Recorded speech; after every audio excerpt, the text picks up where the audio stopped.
On ne peut pas terminer cet entretien sans revenir sur la situation des supporters sénégalais détenus au Maroc. Sur nos antennes ce lundi, Maître Babou disait que la procédure judiciaire était arrivée à son terme et qu'il fallait que la diplomatie prenne le relais. Alors que fait la diplomatie pour décanter la situation de ces supporters? Quel accompagnement l'État garantit-il aujourd'hui à ses compatriotes encore derrière les barreaux après plusieurs mois? Voilà, c'est une situation extrêmement difficile, douloureuse que nous avons tous vécue.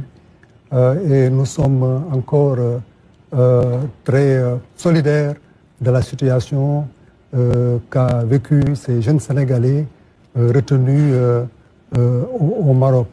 Et je dirais que ce qu'il y a, c'est que c'est maintenant que la procédure judiciaire est terminée.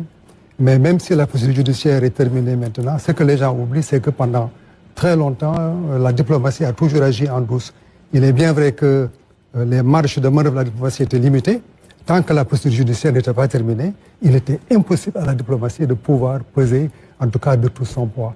Mais maintenant que la procédure judiciaire est terminée, je pense que maintenant nous avons les coups des franches et nous avons déjà commencé à nous engager avec la partie marocaine pour voir la façon la meilleure, n'est-ce pas, dont nous pouvons arriver à résoudre ce problème qui est un problème extrêmement douloureux, non seulement pour ses supporters, mais aussi douloureux aussi pour l'image que ça donne, disons, à la relation qui a toujours été spéciale entre le Maroc et le Sénégal. Et il y a eu beaucoup d'incompréhension, et à juste raison.